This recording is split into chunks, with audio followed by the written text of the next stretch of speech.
The question is, what is a mind? I thought before we move forward, let's go to the basics. So I'll let you both decide who would like to answer this first. What is a mind? Your Majesty and the Bhutan Equals team, thank you for this opportunity. What is the mind? Is it in here, out there, somewhere in between? Does it have any shape? Does it have any color? Think of it. Try to get a grasp of the mind. What is the mind?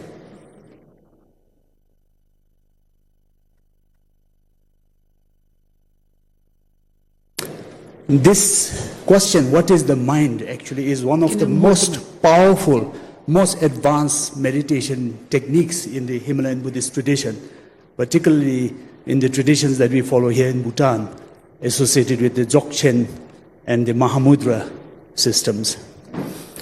So there is obviously a lot of responses to that.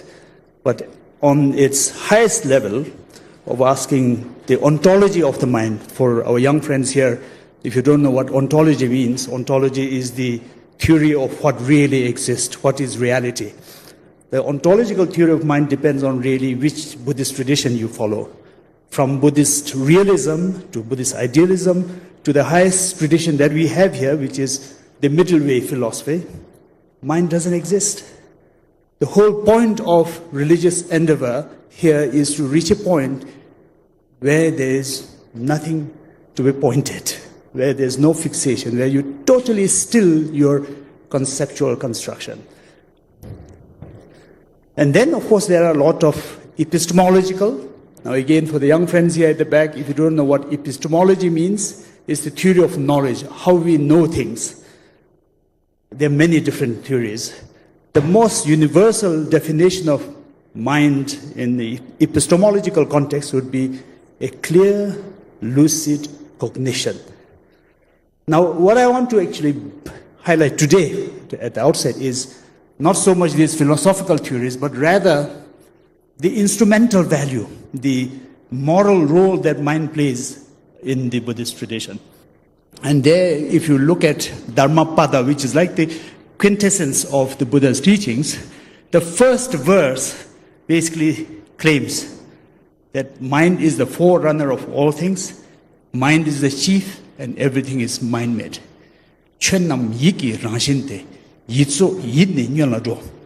So mind forms a very important topic in the whole Buddhist tradition.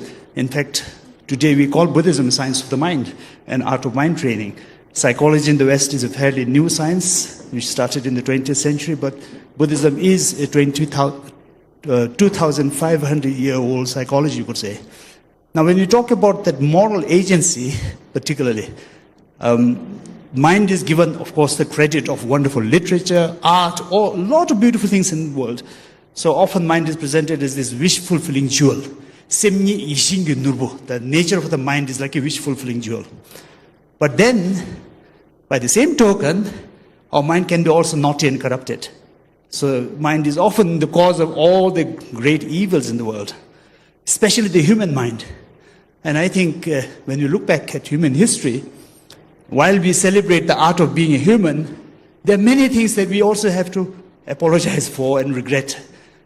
Mao was a human being, and he was probably one of the greatest forces to wipe out culture and literature and art. Hitler was a human being. He was committing grave crime against humanity. So we need to really have also a very balanced view of what a human being is. You know? There is a good side to it, there's a bad side to it. And I think when we juxtapose the human intelligence to artificial intelligence, or AI, I prefer to call it alternative intelligence. I mean, perhaps there is more hope in having an AI, artificial intelligence, that's without the three poisons of attachment, aversion, and ignorance. Human intelligence is always be corrupted by those three unless you get enlightened. So I think when we talk about the concept of mind, it's important to have this very balanced view of the human mind. What we need to do to work on making it better, what we need to do to eradicate the problems associated with it. Thank you. And I'm going to just come back to something you said right now. But for now, I'm seeing that you're saying the mind is a very powerful something, but it is also nothing. And with that, I'm going to ask Professor Shanahan to tell us, how do you see the mind? What is it? Well, actually, I think I'm not going to say how I see the mind exactly, because I'm you have to get it closer. I'm probably more in sympathy with your view than you might think, and so it would make more of a contrast if I talk a little bit more about the kind of conception of mind you see in Western philosophy. And so in Western philosophy, one often talks about mind in terms of certain capacities or attributes or properties. So, for example, we have beliefs, desires, and intentions. So these states of mind that are directed at the outside world in some way. So, for example, I have the belief that I'm going to attend this session this morning, and I have the desire to do so and the intention to do so, and that may lead to, well, the desire and the belief will lead to certain plans for action. And so belief, desire, and intention really mediate between perception and action. And so scientific study of the mind from the standpoint of psychology or neuroscience is often thinking in those kinds of terms. So what is mediating between perception and action? So we have belief, desire, and intention, and there's quite an inventory of other things as well. Of course, we have affective states or emotions, and scientists like to use slightly fancy terms, so it's nice to call them affective states rather than emotions, but that's just a fancy term for emotions. And of course, we have memory and imagination. So all of these things will feed into a study of the mind from a Western standpoint. Now, consciousness is a whole other thing, right? And it's interesting that in the Western study of the mind, both in terms of psychology and neuroscience and philosophy, so the topic of consciousness was somewhat sidelined for a very long time. It was a bit of a taboo. People thought that it wasn't something that was in any way really accessible. You couldn't really say much about it. You couldn't really study it. But since the sort of the late 20th century, there's been a great deal of progress in terms of both philosophy of mind being willing to talk about consciousness as a subject, and neuroscience tackling questions about the biological, neurological basis of consciousness. So that's a sort of answer to the question from a very different perspective.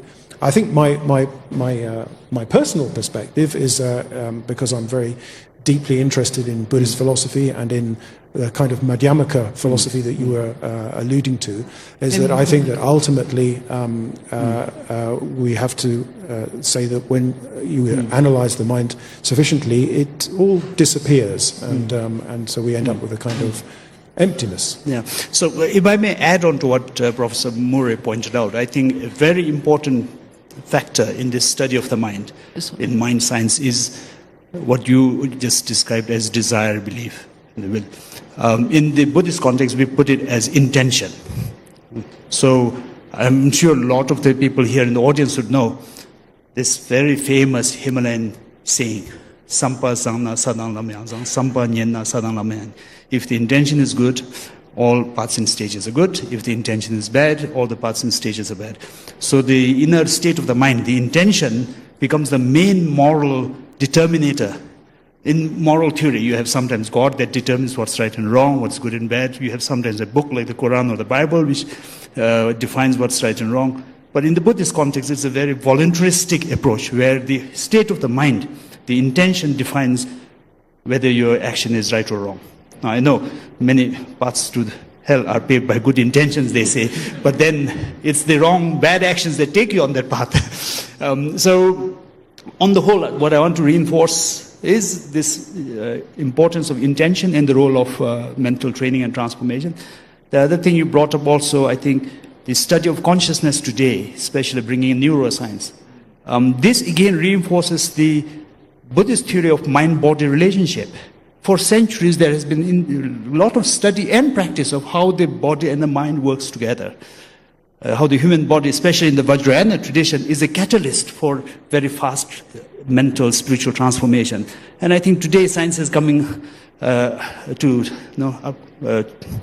coming to the date to confirm how, say, for instance, brain science is confirmed that our human brain is now very tangible, can be shaped, right? I can't quite remember the term they use. I think neuroplasticity. Plasticity, yes, the brain plasticity. It has always been a Buddhist theory that if you have the inner willpower, you can shape your physical form. Not only the very sort of plastic brain, but even sort of fairly hardened parts of the body like the bones. So there has been always that theories of how the mind can influence the body and the body can influence the mind. And it's good that there is now more and more scientific study being done on this.